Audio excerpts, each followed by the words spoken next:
Ça fait des mois qu'on alerte sur la FCO3. Aujourd'hui, nos éleveurs nous appellent encore hier soir, ils nous disent oh, je ne peux pas avoir les vaccins. C'est inadmissible aujourd'hui qu'on ne puisse pas vacciner et protéger nos animaux.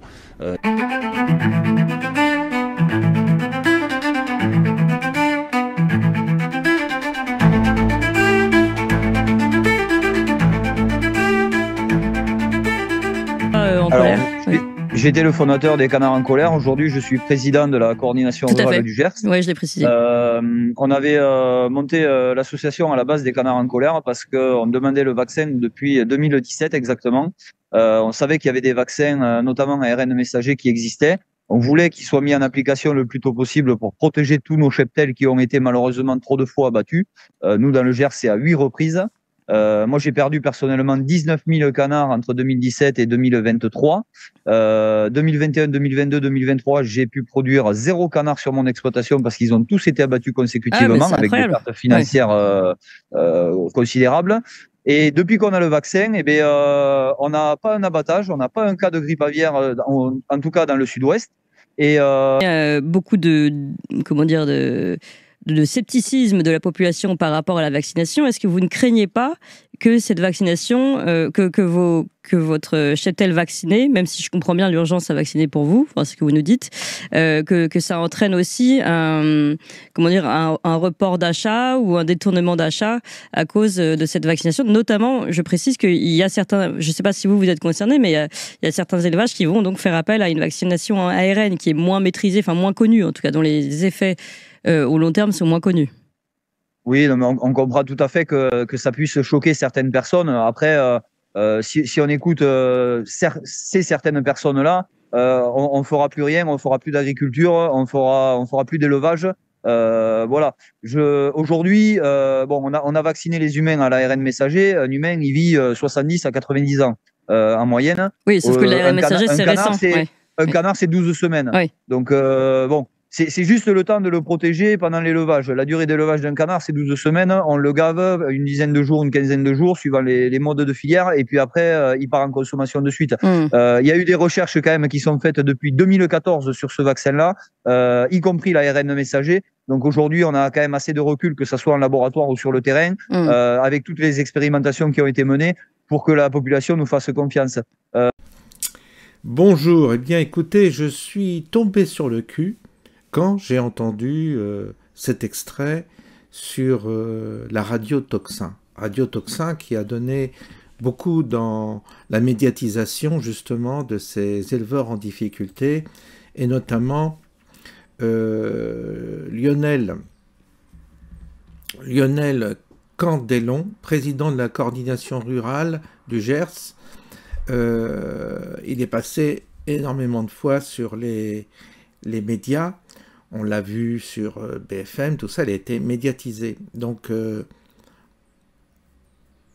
tout à leur honneur d'avoir manifesté, d'avoir défendu leur taf, parce que effectivement, les exploitations d'élevage sont vraiment, vraiment en difficulté face à ces fameuses maladies qui, évidemment, quand elles apparaissent, à chaque fois, le cheptel est décimé par décision préfectorale, et ça met tout ce monde-là en grande difficulté. J'en sais quelque chose parce que j'ai mon ami Christophe Corse qui a vécu la même chose avec ses poules.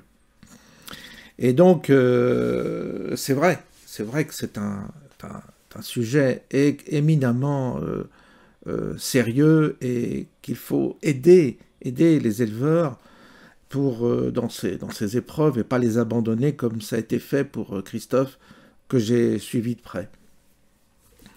Cela étant dit,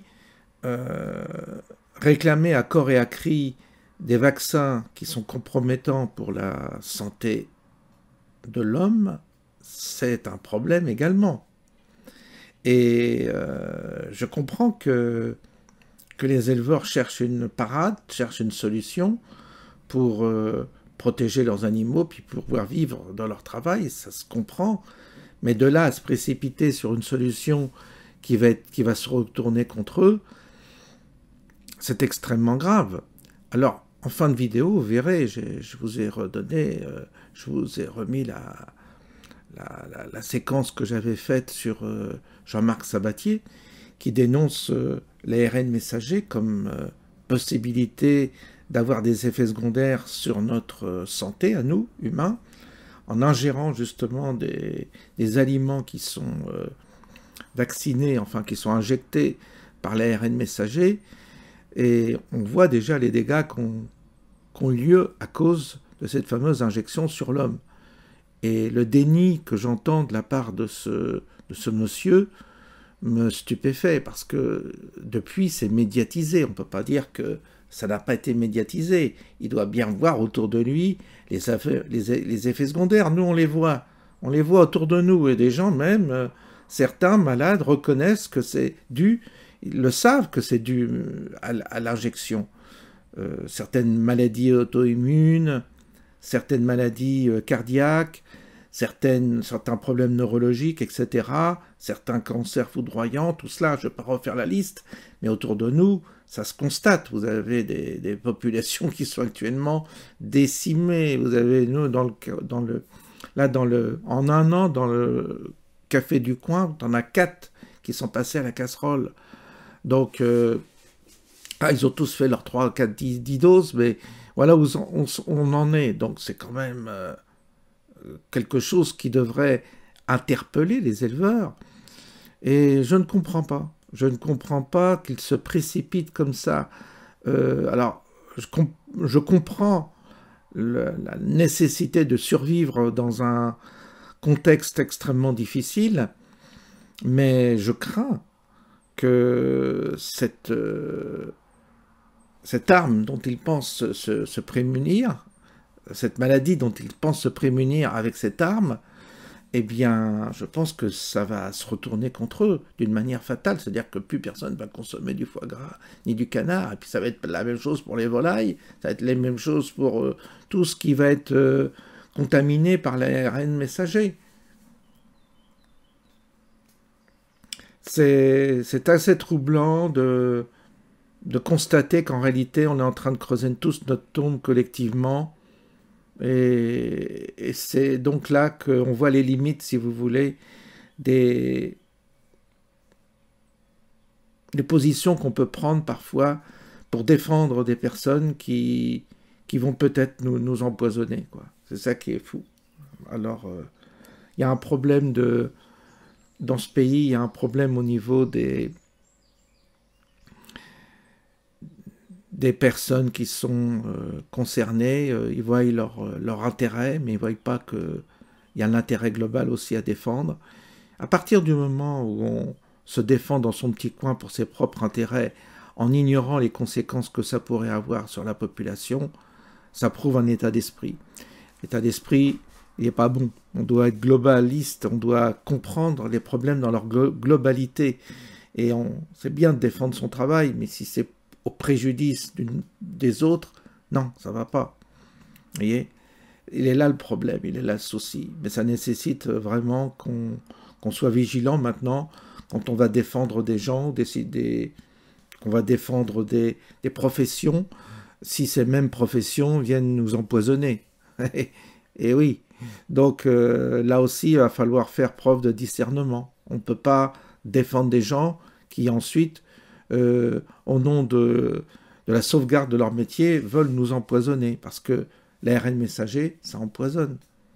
Donc, c'est pas moi qui le dis, c'est Jean-Marc Sabatier. Si vous avez des revendications à faire, ou si vous contestez ce que je dis, c'est pas moi. Moi, je répète, un directeur de recherche en biologie du CNRS. Hein. C'est Jean-Marc Sabatier. D'ailleurs, vous allez le voir, à la suite de mon intervention, vous allez le voir, il dit les choses. Donc, s'il y a un souci, vous vous adressez à lui, parce que c'est un scientifique. Et il a des réponses sourcées, des réponses qui sont scientifiques. Donc là, c'est pas discutable. Dans tous les cas, ceux qui veulent discuter, qui veulent contredire ce que dit Jean-Marc Sabatier, ça ne peut être que des scientifiques de son niveau, de sa spécialité. Et là, il n'y a personne, justement. Il n'y a que des amateurs comme ça qui professent des banalités ou des arguments ou des narratifs qui qu'ils ont chopé à droite et à gauche, mais sans aucune comment dire, crédibilité. Donc il faut écouter le scientifique qui nous dit que l'ARN messager est dangereux pour l'homme. Quand on va vacciner des animaux, il dit « moi je ne mange plus de canard ». Ben voilà, donc c'est un directeur du CNRS, vous n'allez quand même pas le contester. Donc en fait, vous voyez que ce monde est bien complexe aujourd'hui, parce que vous allez prendre la défense de certaines personnes, et ensuite ils vont vous empoisonner, ça ne va pas, il y a un problème. Je vous laisse écouter maintenant Jean-Marc Sabatier. Les effets sont multiples, turbocancer, myocardite, Parkinson, Alzheimer, oui, parce que schizophrénie en fait, même, j'ai lu. Oui, schizophrénie, oui. En fait, même épilepsie, ce qui se passe, c'est que ce dérèglement du système rénin-angiotensine, il affecte tous les tissus et tous les organes, potentiellement. Pourquoi? Parce que ce système rénin-angiotensine, on le retrouve sur toutes les cellules du corps humain. Et donc, suivant les sensibilités des personnes, ça peut se traduire par des turbocancers, des maladies auto-immunes, des troubles neurodégénératifs. Et donc, quand il y a une suractivation du SRA, on peut avoir des troubles neurodégénératifs, hein, comme tu dis, hein, ça peut être Alzheimer, ça peut être Parkinson, ça peut être l'épilepsie, ça peut être la démence, ça peut être la schizophrénie. Il y a des troubles cardiovasculaires, il y a des troubles neurodégénératifs, il y a de l'auto-immunité et puis il y a aussi des cancers. Et on voit aussi une explosion de turbocancers qui sont dus au dérèglement de ce système. Oui, bonjour. Donc moi je suis agriculteur et comme vous le savez tous, là on est en train de vacciner les canards et surtout ils veulent vacciner les vaches par rapport à la fièvre catarrhale et compagnie avec de l'ARN messager. Je ne sais pas si elle est amplifiée ou pas. Et beaucoup me posent des questions parce que je fais des vidéos, tout ça. Est-ce que ça va se retrouver dans le foie de canard, dans la viande, dans le lait? Et beaucoup disent, ils ne sont pas arrivés à nous vacciner avec de l'ARN messager, ils vont nous vacciner en mangeant les animaux qui ont été vaccinés. Est-ce vrai ou faux? Merci. Oui, c'est malheureusement vrai. C'est malheureusement vrai parce qu'il y a des risques. Hein. Il y a vraiment des risques quand les animaux sont vaccinés avec des ARN messagers. Ils sont en train de remplacer absolument tous les vaccins existants, même ceux qui sont utilisés depuis des décennies et qui ne posent pas de problème d'effets secondaires. Ils sont en train de tous les remplacer donc par des vaccins ARN, notamment ARN messagers auto-amplifiants, transamplifiants, et puis développent même des points quantiques de graphène. Donc c'est problématique puisqu'ils comptent à l'horizon 2030 remplacer les 500 vaccins actuels par des vaccins ARN messagers. Donc, comme prévu, je suis venu en Belgique pour les journées citoyennes et j'ai eu l'admirable connaissance de M. Sabatier. Donc, je lui demande de se présenter et il va nous faire une annonce incroyable. J'avais des doutes. Et voilà, allez-y. Oui. Bonjour, Jean-Marc Sabatier. Donc, je suis docteur en biologie cellulaire et en microbiologie. J'ai une HDR en biochimie et puis je suis directeur de recherche au CNRS, mais je m'exprime ici mon nom propre. Alors, quelle est l'annonce que tu veux que je fasse? En fait, nous, on a parlé de plusieurs choses. Oui, dans l'agriculture, on veut nous faire vacciner. Donc, il y a déjà les canards qui sont vaccinés. Ils veulent nous faire vacciner les vaches par rapport à la fièvre catarrhale. Et il y a beaucoup, de personnes sur Internet qui me suivent et qui ont peur que ça se retrouve dans les produits, dans la viande, dans le lait, dans le foie gras, tout ça. Donc, dites-nous ce que nous avez dit tout à l'heure, parce que moi, j'avais un doute, mais alors là, cette fois-ci, il faut convaincre les agriculteurs de ne pas faire ce vaccin. Oui, il faut éviter de vacciner, notamment il faut éviter tous les vaccins ARN messagers, auto-amplifiants, conventionnels, parce qu'ils sont très délétères. Ils sont très délétères pour les animaux et aussi pour les organismes, hein, parce que la stratégie de vaccination entre guillemets ARN messager n'est pas du tout au point et il y a beaucoup d'inconvénients à le faire, y compris pour les animaux. Donc moi personnellement, je ne recommande pas du tout la vaccination donc, des animaux avec ces vaccins ARN messagers. Donc tout à l'heure, vous nous avez confié que vous n'alliez pas manger du foie gras et vous ne mangez plus de canard depuis que vous saviez qu'ils étaient vaccinés, parce que c'est de la viande rouge qui n'est pas forcément cuite à une assez haute température. Oui. Voilà. Oui, c'est ça. Là, en France, il y a des canards qui ont été injectés avec le vaccin de Ceva, qui est un vaccin ARN messager auto-amplifiant contre l'hémagglutinin H5 pour la grippe aviaire pour le canard. Et clairement, il y a un danger associé à ces injections vaccinales puisque en fait, on peut très bien avoir un ARN messager qui n'est pas dégradé, qui reste fonctionnel, voilà, et puis qui peut se retrouver, qui peut contaminer la viande. Hein. Surtout que c'est des ARN qui se multiplient maintenant. Oui, les ARN messagers auto-amplifiants sont capables de s'auto-répliquer. On les appelle les réplicons aussi, c'est-à-dire qu'on injecte un ARN messager auto-amplifiant, et avec cet ARN messager auto-amplifiant, il y a une partie en fait de cet ARN messager qui va coder pour un complexe réplicase qui provient d'un autre virus, hein, soit un alphavirus ou un flavivirus, et donc ça va produire des protéines du complexe réplicase qui sont capables de reproduire en fait l'ARN messager auto-amplifiant. C'est-à-dire qu'on injecte l'ARN messager qui va coder pour l'antigène, mais également pour un complexe qui, lui, va permettre l'autoréplication, c'est-à-dire la fabrication de nouvelles molécules correspondant à l'ARN messager auto-amplifiant. Donc c'est très délétère. C'est comme si on photocopiait l'ARN messager. C'est une catastrophe. Oui. Donc moi je lance l'appel à mes collègues. D'ailleurs j'ai un copain belge, un agriculteur belge. Lui aussi il veut lancer l'appel que nos compatriotes agriculteurs résistent et on ne tombe pas dans cette facilité de vacciner, parce que ça va se retourner contre nous, les agriculteurs, parce que les consommateurs de peur ne vont plus consommer du foie gras, vont plus consommer de la viande et même du lait. Vous dites que parce que en fait le lait cru, ben c'est encore pire puisqu'il n'est pas monté à haute température, donc ça risque avec ce vaccin qui va s'auto-multiplier, photocopieuse.